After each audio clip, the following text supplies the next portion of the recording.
Hello students, आज हम law of supply के एक्सेप्शंस देखने जा रहे हैं। एक्सेप्शंस यानी वो पॉइंट्स जहाँ पे लॉ ऑफ सप्लाई फॉलो नहीं होता। जो लॉ ऑफ सप्लाई में बताया है उसके अपोजिट जो होगा वो होगा एक्सेप्शन। जैसे कि पहला पॉइंट हमारे सामने है supply of labour. Labour supply is the total number of hours that workers to work at a given wage rate. So labour supply क्या है? कोई भी वर्कर सर्टन आवर्स तक काम करेगा सर्टन वेज रेट पे, तो लेबर सप्लाई हो जाएगा। तो it is represented graphically by supply curve. In case of labour, as the wage rate rises the supply of labour hours of work will increases. अगर wage rate increase होता है तो labour hours भी increase होंगे। Supply curve slopes upward, तो इसका मतलब supply curve upward जाएगा। Supply of labour falls with a further rise in wage rate. But और अगर वेज रेट इंक्रीज किया तो supply of labour hours of work कम होते जाएंगे। Supply curve of labour bends backward, और वो बैकवर्ड की तरफ बेंड हो सकता है। This is because the worker will prefer leisure to work after receiving higher amount of wages. तो ऐसा क्यों होता है? तो हायर अमाउंट ऑफ वेजेस मिलने की वजह से। तो स्टार्टिंग में अगर इंक्रीज हो गए वर्किंग आवर्स, तो फिर वो सप्लाई के आवर्स भी, सप्लाई ऑफ लेबर के आवर्स भी इंक्रीज करेगा। सोचो कोई भी वर्कर अगर काम करता है, उसका वेज रेट बढ़ा दिया जाए तो वो सोचेगा मुझे ज़्यादा इनकम चाहिए तो मैं और ज़्यादा काम करूँ।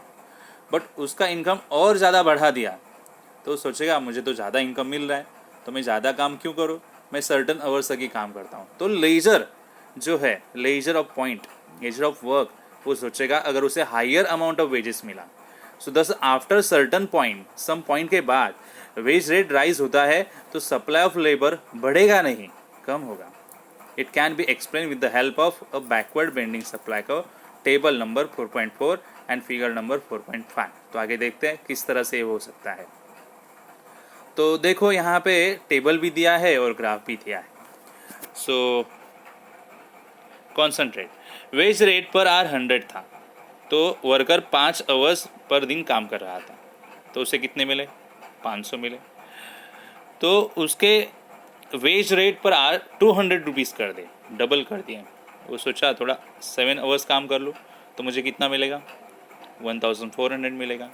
उसके veg rate per are 300 rupees कर दिए, तो अभी 7 आवर्स नहीं, वो 6 आवर्स ही काम करेगा। सोचेगा इतना 300 मिल रहा है, यानी मैं 6 आवर्स काम करूँगा तो ही मुझे चाहिए उतना पैसा मिल जाएगा। तो उसे 1800 मिल रहा है, फिर भी ज़्यादा ही मिल रहा है पहले से, तो सोचेगा थोड़ा कम कर दो। जितना रेट बढ़ता जाएगा उतना सप्लाई ऑफ आर कम होता जाएगा।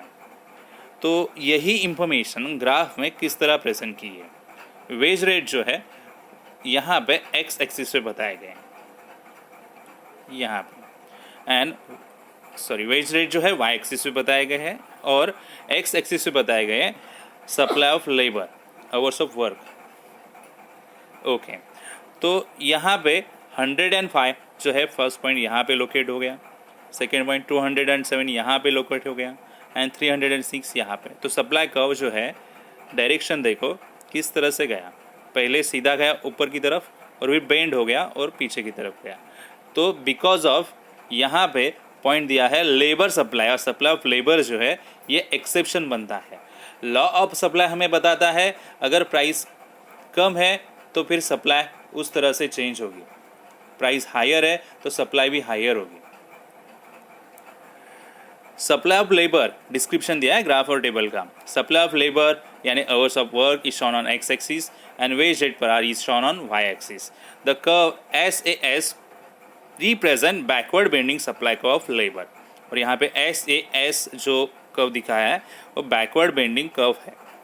Initially, when the wage rate is 100 per hour, the hours of work is 5. The total amount of wages received is rupees 500. Description दिया है अगर वेज रेट 100 था तो आवर्स ऑफ वर्क कितने थे पर डे के 5, और टोटल वेजेस 500 मिलता था।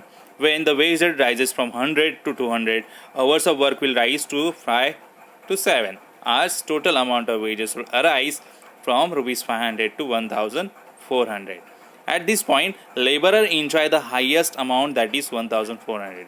ये पॉइंट पे लेबर को मैक्सिमम 1400 मिलेंगे। फॉर 7 आवर्स वर्क करने के लिए। Wage rate rises further from 200 to 300, total amount of wages में rise, but the labourer will prefer to leisure time, but labourer सोचेगा थोड़ा लेजर टाइम भी कर ले, काम बहुत किया है, आराम कर ले, ऐसे सोचेगा। For extra hours, this he is ready to work only for 6 hours, इसीलिए वो रेडी होगा ओनली 6 आवर्स काम करे। At the point A, the supply curve bends backward which becomes an exception to the law of supply. तो यहाँ पे supply curve backward direction में bend होगा और ये एक्सेप्शन बन जाएगा लॉ ऑफ सप्लाई के लिए। सेकेंड पॉइंट है agriculture goods. Law of supply does not apply to agriculture goods. Law of supply agriculture goods के लिए अप्लाई नहीं हो सकता। They are produce in a specific season, क्योंकि ये जो एग्रीकल्चर गुड्स है स्पेसिफिक सीजन में बनते हैं। देयर प्रोडक्शन डिपेंड है वेदर कंडीशन पे। अगर वेदर कंडीशन अच्छा रहेगा तो प्रोडक्शन अच्छा बनेगा। Due to unfavourable changes in weather, if the agriculture production is low, their supply can not be increase even at a higher price. अगर agriculture production ही कम हुआ है तो प्राइस कितनी भी बढ़े, सप्लाई हम वहाँ पे इंक्रीज नहीं कर सकते। Urgent need for cash, if the seller is in urgent need for hard cash, he may sell his product at which may even be below the market price. अगर सेलर को urgent cash चाहिए तो वो कम price में भी ज़्यादा cell कर सकता है, ज़्यादा सप्लाई कर सकता है, because he wants more cash, urgent cash. Next point is perishable goods. In case of perishable goods, the supplier would offer to sell more quantities at lower price to avoid losses. Perishable goods यानी milk बोल सकते हैं, सब्जी बोल सकते हैं, vegetables, eggs बोल सकते हैं। सो ये जो पेरिशेबल गुड्स हैं, सेलर क्या सोचता है, लॉस ना हो इसके लिए वो कम प्राइस में भी ज़्यादा बेच देता है। सो लोअर प्राइस पे वो ज़्यादा सेल करता है क्वांटिटी। सो पेरिशेबल गुड्स भी यहाँ पे एक्सेप्शन के पॉइंट में आ जाएगा। And last point, rare goods.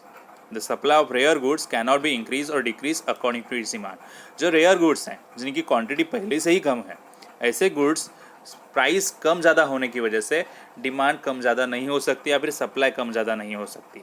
If the price rises, supply remain unchanged. Price बढ़ भी गया तो सप्लाई उतना ही रहेगा। For example rare paintings, old coins, antique goods, ऐसे कुछ पॉइंट्स है। सो रेयर गुड्स अगर रहेंगे तो सप्लाई, लॉ ऑफ सप्लाई वहाँ पे फॉलो नहीं होगा। तो ये एक्सेप्शन हो गए, 5 ही एक्सेप्शन है, ठीक से पढ़ लेना और समझ में आया नहीं मुझे बता देना।